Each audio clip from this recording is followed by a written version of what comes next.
Momende shema munyina jo mama kwaba eba paint radio 100.1 Enyumre nsem edika na editie no semufo semamra so se yede esomo ensem na doso yie nini animu ebi ene semampanyin abedi akire Professor Nana Jeno Poku Ajiman edi atodwa se aban edi 2 billion Ghana cedis akwa District Assembly Common Fund no emu Sanso ana ubenya ntiye se oswofo wo hyenkita hodie wonsem so ewo omayimu ese aban ede enhyehyeye bi ba fimpino ene edunsia na chese wonum a womobie TV station ewo omayimu no first year ba ko a edikan no na womuntu ahwe emunsem yede ba na yede aba besomos NCA so ena ekasasese wo hye womayimu a radio stations ahodo a ewo ha yama wo moto mikrata so mbetimi aye adwuma 763 na emu 224 ena enye adwuma sede yesese wo mo eye no ensembi eka we ho na semufo asemu na matena se enwumre yi mede esom se nonum empa emu kase ewo Pent Radio 100.1 kase ni mu aseda kese no enkoma ohenere spices ena ohenere non-dairy powdered makomada woroma ena nwumre womo ebo mechi dom midi mame ajua ahenkra kechi adehye yetwe ho oba yeba ensem ne mu nkire mu nyina etoaso Midofo a minnim ho agro. Na say die waduane ne da no aye sronko. Ane omura. Ohenere spices abefi. Aduane da aye sronko. Ohenere chicken seasoning. Se wo tutu, wo chi ana wo ye akokɔ nam ho bibia. Fakakra sum. Froye no. Ohenere stew seasoning ba mama jeta. Jollof no. Ohenere jollof seasoning ma hwam ne odew. Fried rice no kra die. Ohenere fried rice seasoning e ma me fredwa frede aponchin kakra no me do ohenere go seasoning na ye asam no se niwa ohenere seasoning powder we woni beef shrimp noodles any de keke eka ho amunsu ede aduane me hwam ne den ubedie dibio enti obapa ohenere spices abama yen aduane no aye dedede efise ne die ne nso aye dedede ohenere spices e dey e wo dwa hodro mu etofon for 020-780-5398 and 0244-525908 FDA agi edwedien kratoi atum. Afei adehye yamama kwaba na ensem ne munche mu nyina yemfa ensomo Ghana mampanyi abedi akire eye Professor Nana Jane Opoku Ajiman wode nsem bi atodwa na ne nsem wode atodwa ne se aban ade 2 billion Ghana cedis akwa District Assembly Common Fund ne mu na de enti aban de se sika wei ekoye ene se ebeboa ama empuntudwuma ebekoso ewo mantam ahodo a ewo omayi mu wose enye se aban no enye na nisuade hu ne se obetwa mantam bi agya enti mantam ahodo ewo omayi mu nyina no ena wabɔ moden ede sika na kwakoma wo mo se ebeyi a wontwa wo munya ewo empuntudwuma ho enti wo sese wono mu sika na bekwa kwesi wo mo so ne hwɛ se adwuma a wo mu de edie no wo mu de bedi no kwanpa eso.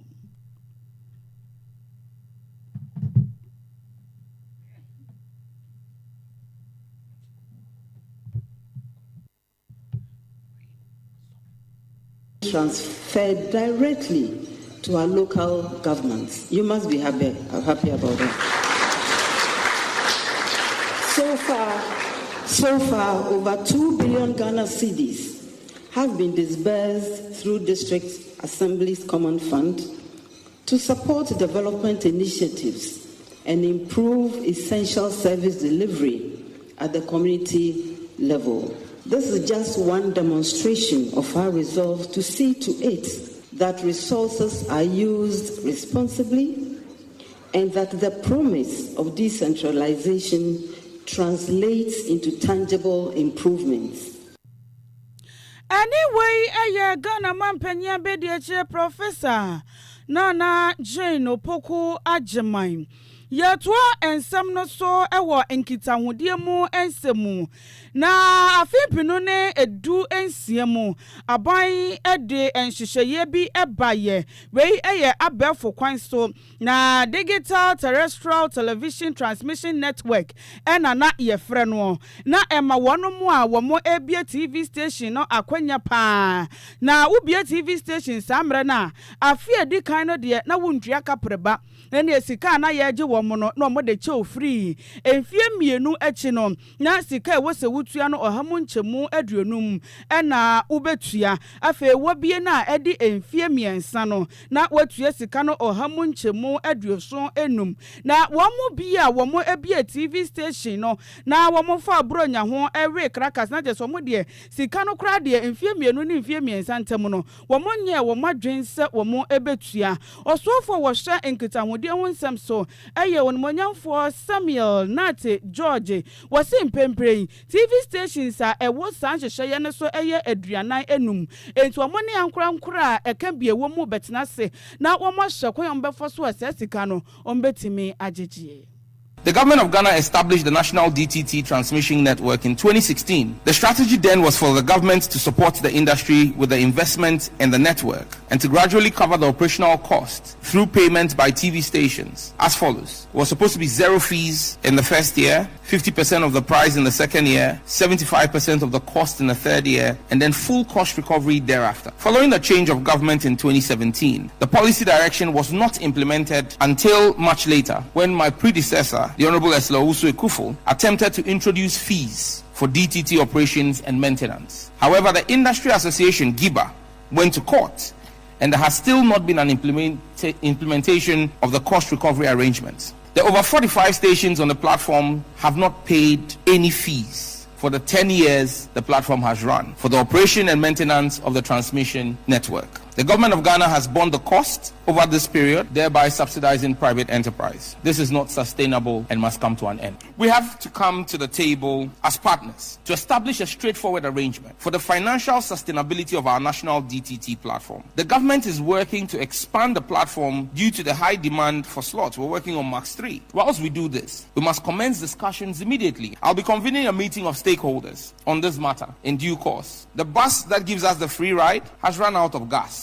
We need to find an environmentally friendly and sustainable means of fueling the DTT bus. Adisha anyway was swafo was share in Kitahudie one samso onmanyamfo Samuel Nate George na yagusua ewo in Kitahudie mo ensemo National Communication Authority for enam Ora Bernard Amisa Okran, Acting Director of Engineering National Communication Authority.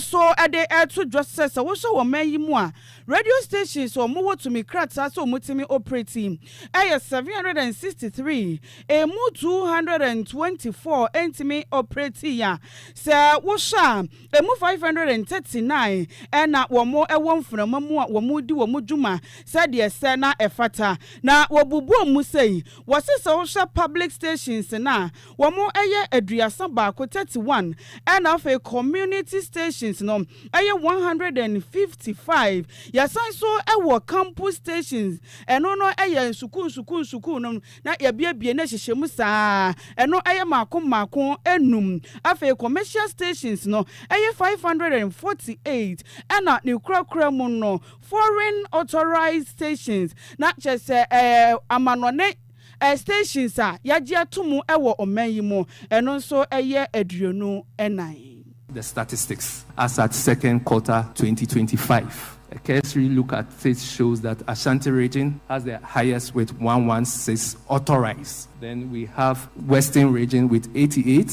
Greater Accra has 84, with the least being Northeast. The numbers here are authorized, but when you go far, they are operational. So the operational stands at, we have a total of 763 authorized FM stations, but the operational stands at 539, meaning 224 stations are yet to start operations. By purpose, we have the public radio stations owned and operated by the state broadcaster, GBC. I think we have 31 of them across the country. Then we have the public foreign radio stations, which is operated by foreign governments for non-profit, which we have 5 of those. For commercial, we have 548 stations privately owned for profits. These are your normal radio stations. Then for community, we have 105 community. Pent Radio 100.1. Then we have the campus radio station, which is in the ambit of the tertiary institutions, and we have 24 of those. Anyway, I see Ora Bernard Amisa Okran, or acting director ma engineering, National Communications Authority. Na yemfrink it and nsemmum. Na yemfa ye ninchiremo ewo amamuo mu mampanya kwakopie mu ewo United Nations General Assembly enhyemude a ekoso no na abro amampanyi ekasa no ene woka asese ye hwa fimpino ne aduonu mu a COVID-19 yade no babete eyan yekuo mu a ede wo haw ne apinisie bebre ena ebre wiase afa na nyina Ghanafo ya amfa ye ne yehu ani totroto yeso ebi fa ye ni ase papa okom ene ahokyira eba yeso no na esani ensaka kire na ensemwei ebeto odwa no emrahye bedwani ma de hyeomo ofoase ayirebi kane nkita hodie musuofo ora onmanyamfo kwadwo opon enkroma ede na no atumbi no asi mampanyin enti na wonimpa se COVID-19 yade yi eba betete Ghana na afimpinu ene aduonu nan mu abato ayekoto ya na mo bontoa mo keka nsem bia sebio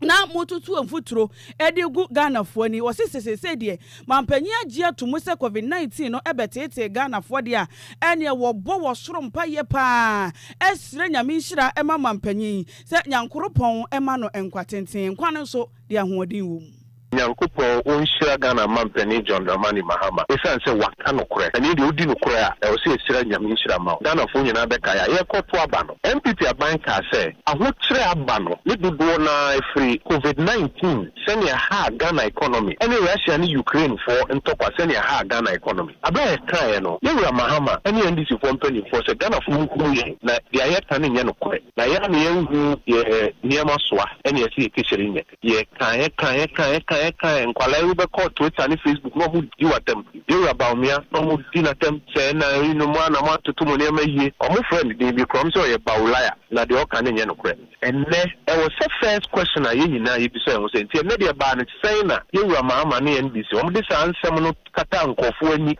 e di nya atumi wi ye no o di atum e wo United Nations platform say COVID-19 no e ti ye e ya de ba ko e wo say ye nyina ra isi abotre ne adwen ho kaka o say ye wura ma odi catch so no Ghana for the nim you will be fit here and unti na nsem ni bi o wa o ka bo nim se Ghana for wa refer to your can try the tonkofo trim and no nya tumi wie no wa kojina United Nations say COVID na setting by 20 years madam I say na dia waka no kre are too late because of this ansem na di tumi awie anyway emrahye bedwani ma de hia womo ewo ofuase ayerebi kane ona ye osofo a no ohye nkitahudie eho ensem so onimonyamfo kwadwo opon enkroma no onum mpa mu kasiye na ogusu tie wo Pent Radio 100.1 na yentoa ensem no so emfa emaum Executive Director Emma Center for Environmental Management and Sustainable Energy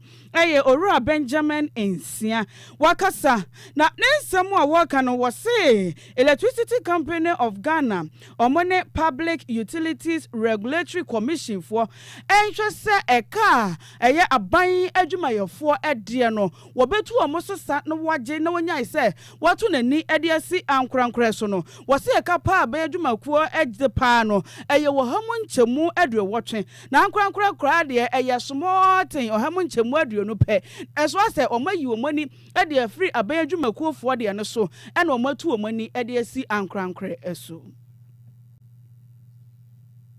they are pushing a cano akoto ankra so and a fee so but there are established reports when it comes to arrears in the power sector. One of the reports na da biamita body energy sector recovery program report. A launch report in 2019. One of the contributors of debt in the power sector no arrears. Now arrears no you see afibiano arrears me be $150 million. So $150 million yi emu 80% buying ena emu 20% ankra and as a fee. Nti se ye ka obi a sebio ontua enyinam kanea ka based on the established reports which is evidential no buying any ntua. Nti se buying timi tua na enyinam kanea ka. I think that ebetumi aboa ama utilities na say discos no atimi adi omudwuma yie.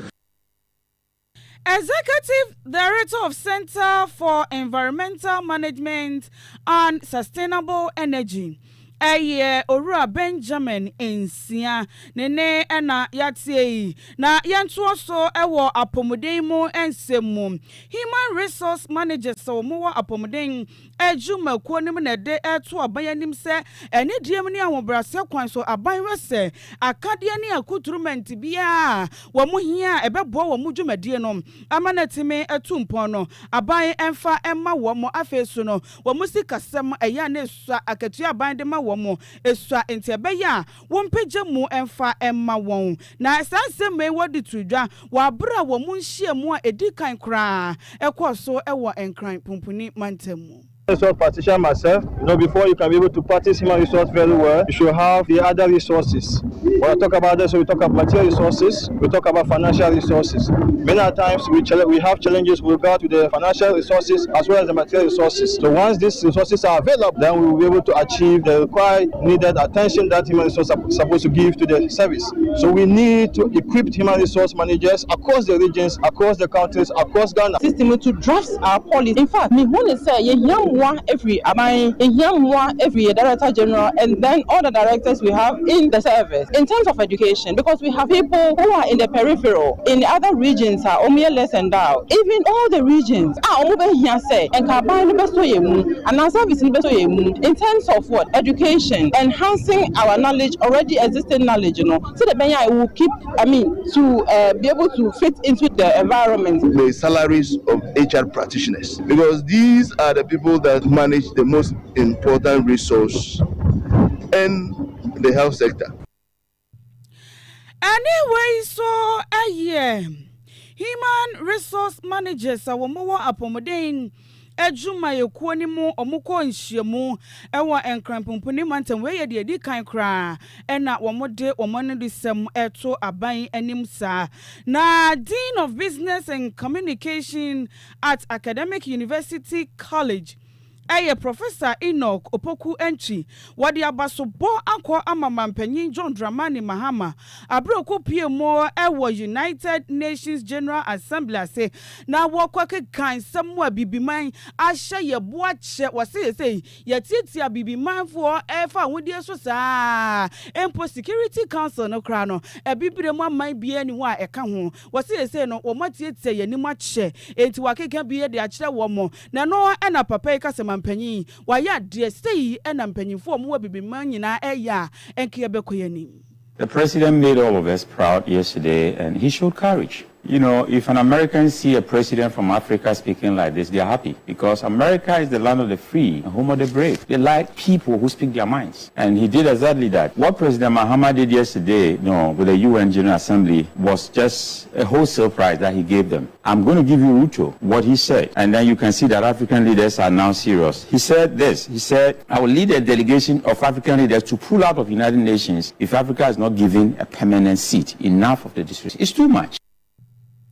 Dean of Business and Communication at Academic University College, Professor Enoch Opoku Enchi Nene Ena Yatie na yankwa galamse mo ensemu galamse ensemu a agentre ha ewo mayimo na aya deswa ama yende bia ye twene sra ne abasa ne ye ka wonsem nanso wonu mo mututu efomagudi a famra kwan so galamsey ye bubu nnua edi egu omasum ye nkwaye ni ye nsuwa ena womo esenwom Pharmaceutical Society of Ghana wono a womo eye nuro ewo mayi mu so abamonten so edi womo no ababeto ensem we mu ebi omsi womo dwumadi a womo edie no ena galamsey ti no anhwe ya yena yakoye nim ni ya mpesa asem no pomasi bra ebegu kra womsi ye say yenhwe se de ye nsuo nyina ni adane ayese milo de ohia ne esi kire na de agum na wo sabinom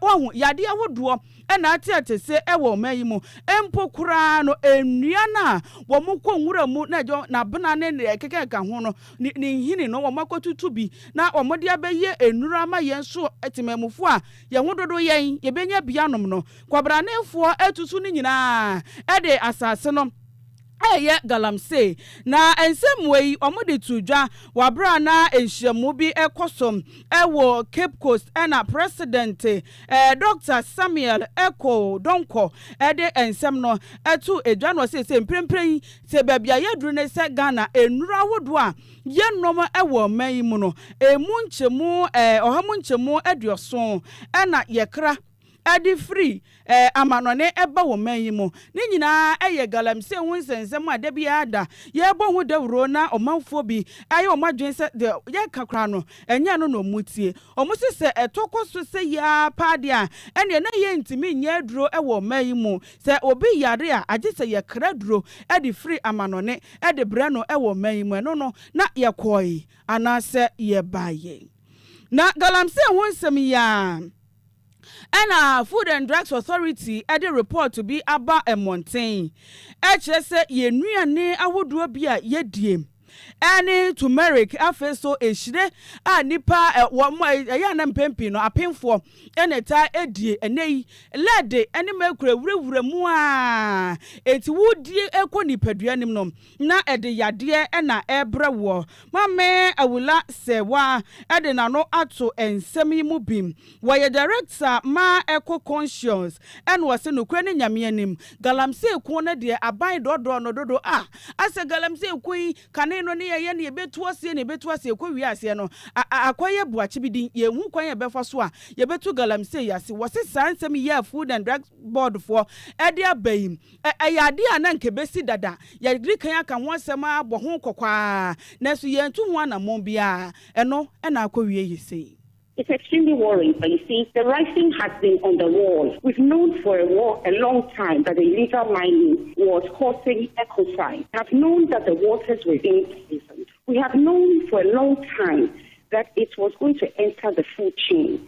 So what has been said is not at all surprising. The writing was on the wall. There's a health emergency. It is for this reason that we have been asking for a state of emergency. Interestingly enough, even when they were in opposition, the current administration, some of the stalwarts were also asking for a state of emergency. So the situation is dire. It's been dire for a while. So for us, not a surprise. See, when we were in opposition, we knew about the urgency of the matter. That's why we're asking for a state of emergency. So it's astonishing that we are in September. We are now going to do this, we are now going to do that. The matter is urgent. E-levy wasn't causing an existential threat, but we managed to revoke it. The betting tax wasn't causing an existential threat, and we managed to get rid of it. What is affecting the health of Ghanaians? What is causing an increase in kidney disease? What is killing Ghanaians does not seem to concern us as much as e-levy and betting tax. I will say director Emma Eco Conscious na dwenchira wo efa galamsey asituo hu a da bia ye bohu dawro na so ye bubu nua e de agu ya som e wo hu ne se de akowie yen no nom ye duane a ye die nyina no eduro ewurawura mu etu de eye wo se udi Ghana nuane ade yase ncheche ne nye de wokoto no abonten no enye ente na ewunya nkontomre bi na otwi na ohwie enwu guso a na wo na wokoro no ne nei nkontomre yi ene de keke aka ho ya ye di amana ma ya pomuden na enuro so awurawura mu a wudi no na esa ma wo yade na no wudi ne sa no emfa so be na benya ede afri so na yava kasia no enko bono mantamu abesim hema nana kunama biya wono ene de afutuo akọ ama awofo nyina se awofo ne hwese wo momma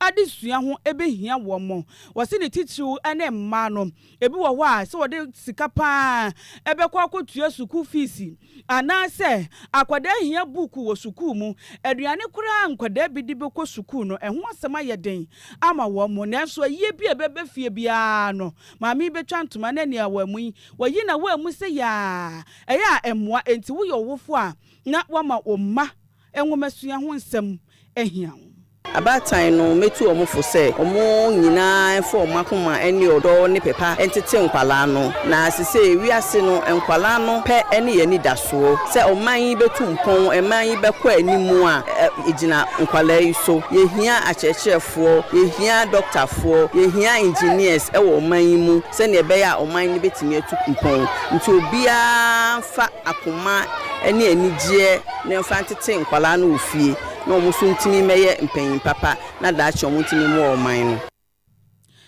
na hima owo abesim nana kunama biya nene ena yetie adehia ensamo amedeba somo sa nonum mpai mu kase no ena medisi na ensem no de mu akotene ebi ne se mampanya be de che professor na anaje no poku ageman de atodwo se aban the 2 billion Ghana cedis district assembly common fund no wo mo de ekwa akohyem na mpuntu dwuma akoso ewo mensini ahodo no emu sanso ena unya nenti yeso osofo a wo hwenkita wode wonsem so onomanyamfo Samuel Nate George ese aban ede nhyehyeye bi by 2016 na enkofo bia fa bronya ho we crackers ewom enti ankorankora mo kan bi ewom aban no mo betena se na kwan befo so a wo mbehye na sankofo no atue sika aboa oban ni mpuntuo no wo motimi aye na NCF wonso kasa ya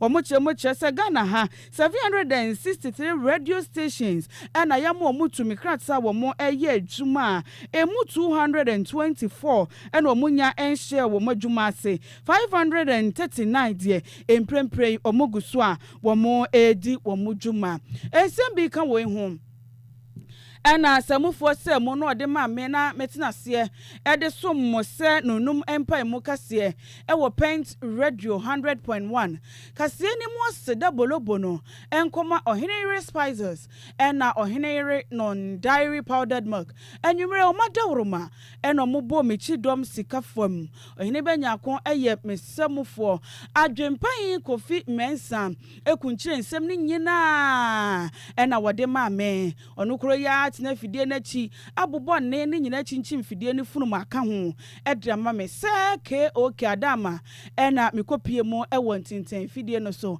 etiefo pa miyimumu a enye ye ntimama mummo enitie midi midofo a minni ho